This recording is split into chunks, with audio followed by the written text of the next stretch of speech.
Ladies, gentlemen, and everyone beyond the binary, welcome back to this channel where we collect and share stories. This is the RM Seneca channel. My name is Ruth, and today I want to talk about April's TBR.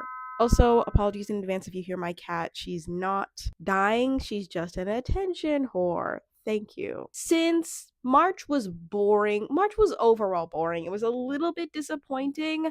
I need April to pick me up. That is sincerely what I'm looking for, is to be woken up and shooketh. I want to be rejuvenated with these books. How are we gonna get up? I mean, it's been a while since I've smoked or drank anything. So aside from drinking tea after 4 p.m., we are going to be looking for books that have an emphasis on psychological, because you know that a book is going to go a little bit deeper, get a little bit crazy when you see psychological next to it. Like a thriller, okay. A psychological thriller, now we're serious. Suddenly we're serious. Sorry about my neighbors in advance. Oh my god, they're trying to kill me. They're trying to kill me. Here's what we have so far.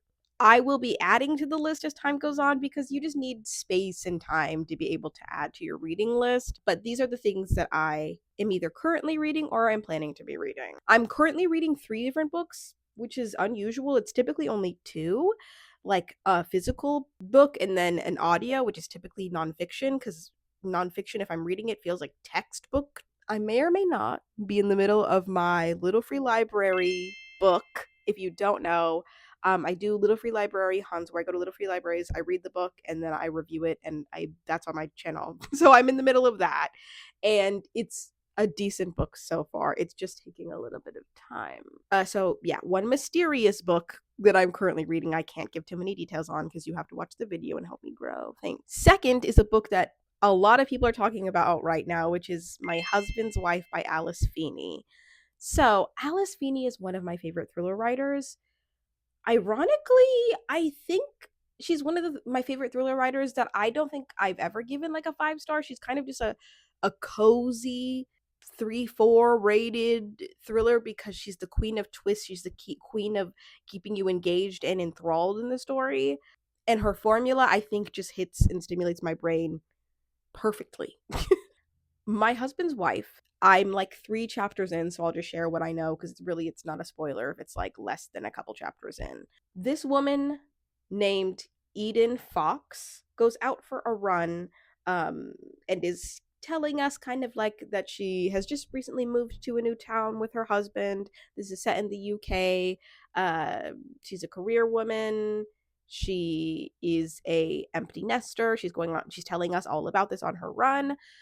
She's kind of going around the neighborhood, and when she returns home, she knocks on the door. I think she even attempts to get in the door with her key, and all of a sudden, I guess her key isn't working. And this woman answers the door, and the woman looks a lot like her. And she's like, "Excuse me, I'm trying to get in my home." And the woman is like, "Who are you? This is my home." And she's like, "I'm Eden Fox." And the girl's like, "No, I'm Eden Fox." And we're listening the original person who told us she was Eden Fox is the person that we trust, because that's the person we're introduced to, but maybe she's not Eden Fox. So then the imposter Eden Fox is kind of what is going on? Why are you here? And then the OG Eden Fox is like, "This is my home. What's happening? You're pretending to be me." Because they look a lot alike. And so she's like, "Well, my husband will clear this up." And then her husband comes, and her husband sides with the imposter, the assumed imposter.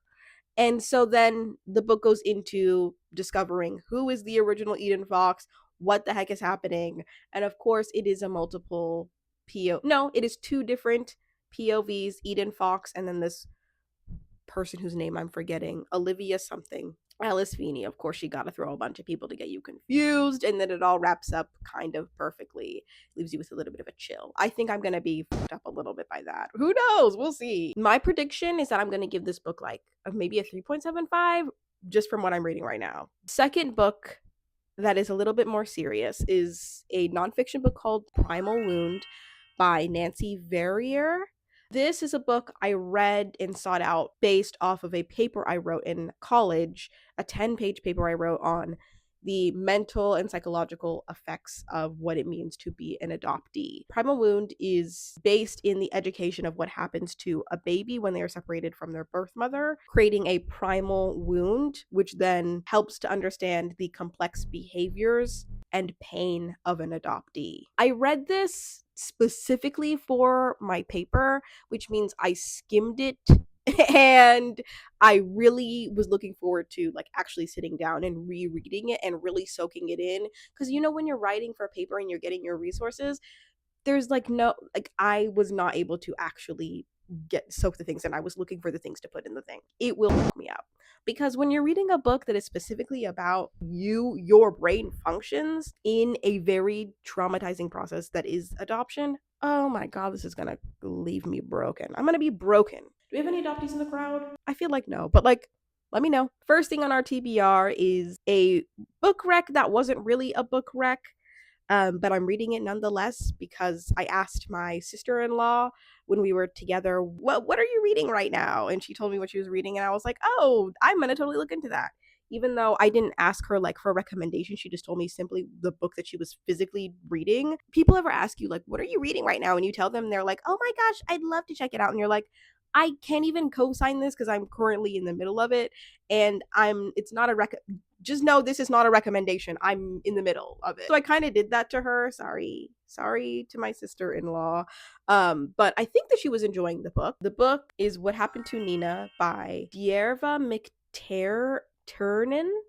20-year-old Nina disappears after a weekend trip with her boyfriend to her boyfriend's family cabin in Vermont. But only her boyfriend returns, and when questioned about Nina's whereabouts, his story doesn't add up.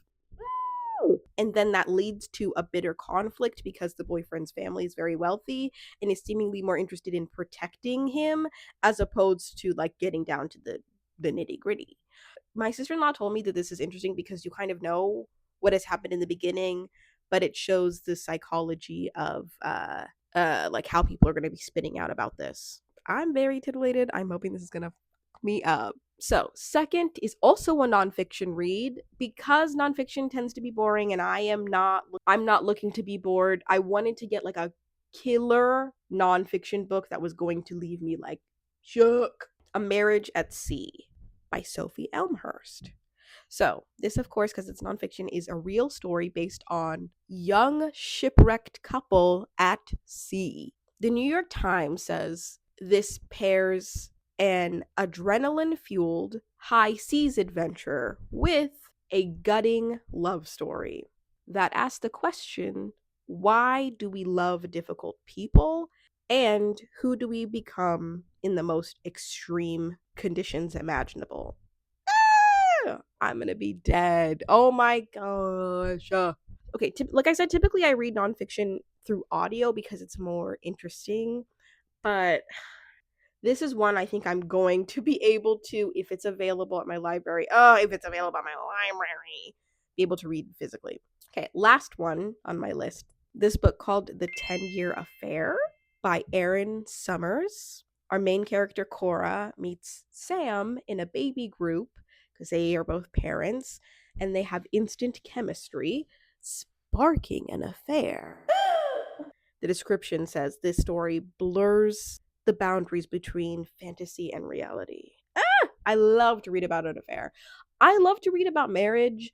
Even before I was married, I think that marriage is just one of the most fascinating things because every single marriage is different. The conflict and the conflict resolution that comes out of marriage, the yearning that is in marriage, it's just, to me, it's the elevated stakes of what can happen in a relationship, and relationships are so interesting to read about.